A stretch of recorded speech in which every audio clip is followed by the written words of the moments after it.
The story of Chhatrapati Shivaji Maharaj begins in a time when the Indian subcontinent was tired, divided, and ruled by fear.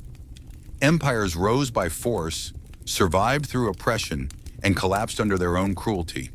The Mughal Empire dominated the north with immense wealth and military strength, while the Deccan Sultanates ruled the south through alliances, betrayals, and constant warfare. Ordinary people, farmers, traders, villagers, lived crushed between taxes, forced labor, and violence. Justice was rare, dignity even rarer. It was into this world that Shivaji was born, not as a prince destined for comfort, but as a spark meant to ignite resistance. Shivaji was born on the 19th of February 1630 at Shivneri Fort, surrounded by steep hills and guarded by stone walls that seemed to touch the sky. His father, Shahaji Bhonsle, was a skilled warrior, but also a man trapped in the politics of survival, serving different rulers to protect his family. His mother, Jijabai, was the true architect of Shivaji's destiny. She was deeply religious, disciplined, and fiercely proud of her culture. While Shahaji was often away fighting battles for others, Jijabai took full responsibility for Shivaji's upbringing. She refused to let him grow into a powerless noble serving foreign masters. From early childhood, Shivaji was raised not in luxury, but in awareness. Jijabai made him understand the pain of common people. She took him to villages, showed him ruined temples, hungry farmers, and grieving families. She told him stories from the Ramayana and Mahabharata, not as myths, but as moral lessons. Through these stories, Shivaji learned that a ruler's true strength lay in protecting the weak and standing against injustice. Slowly, the idea of Swarajya, self-rule, began forming in his mind. The rugged terrain of the Sahyadri Mountains became Shivaji's classroom. He learned how nature itself could be used as a weapon. Narrow mountain passes, dense forests, hidden caves, and high cliffs taught him movement, patience, and strategy. While Mughal generals relied on massive armies and open-field battles, Shivaji understood that intelligence and speed could defeat even the strongest enemy. He studied fort architecture, supply routes, weather patterns, and enemy behavior. Every lesson was absorbed quietly, patiently. As Shivaji grew into his teenage years, he began gathering a small group of trusted companions. They were ordinary men, farmers, shepherds, local fighters, but they believed in Shivaji's vision. Loyalty, not lineage, mattered to him. He spoke to them not as a ruler, but as one of them. Together, they planned their first bold step. At just 16 years old, Shivaji captured Torna Fort from the Bijapur Sultanate. It was a shocking act.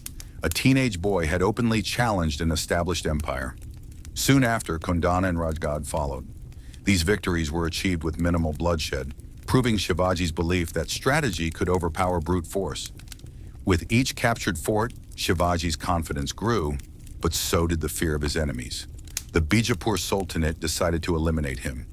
They sent Afzal Khan, a massive and experienced general known for his cruelty.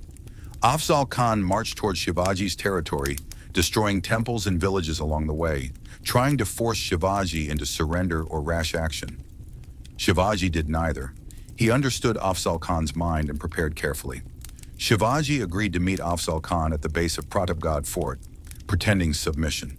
But Shivaji knew betrayal was certain. He wore hidden armor beneath his clothes and carried concealed weapons.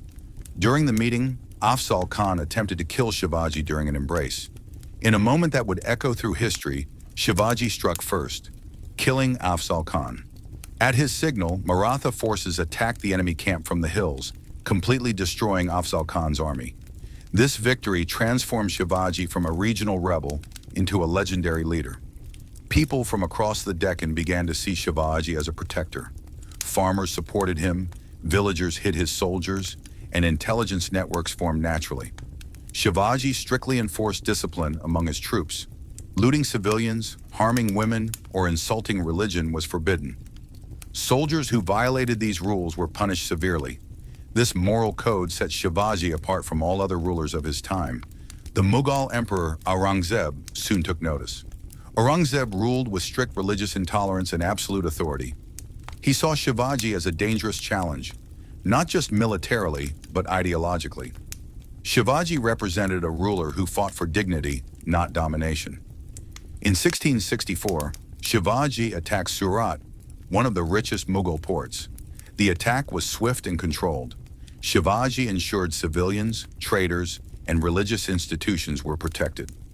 European traders recorded their amazement at his discipline. Aurangzeb responded by sending Raja Jai Singh, one of his finest generals, with a massive army. Shivaji faced a difficult choice. Fighting openly would mean destruction. He chose survival. He surrendered some forts temporarily and agreed to visit Aurangzeb's court in Agra. Many believed Shivaji had surrendered. In reality, he was buying time. At Agra, Shivaji was humiliated and placed under house arrest. The Mughal court expected him to fade into history. Instead, Shivaji planned a daring escape. Feigning illness, he sent baskets of sweets out daily. One day, Shivaji and his son Sambhaji hid inside the baskets and escaped. When Aurangzeb realized the truth, Shivaji was already back in the mountains. After returning, Shivaji rebuilt his strength with greater determination. He recaptured lost forts, expanded his territory, and strengthened his navy. Shivaji understood the importance of sea power long before most Indian rulers. His naval forts along the Konkan coast protected trade routes and challenged European powers like the Portuguese. In 1674, Shivaji crowned himself Chhatrapati at Raigad Fort. This coronation was not about luxury, it was a declaration of independence. Shivaji established a structured administration with ministers handling finance, defense, justice, and foreign relations. Taxes were fair. Farmers were protected. Corruption was punished.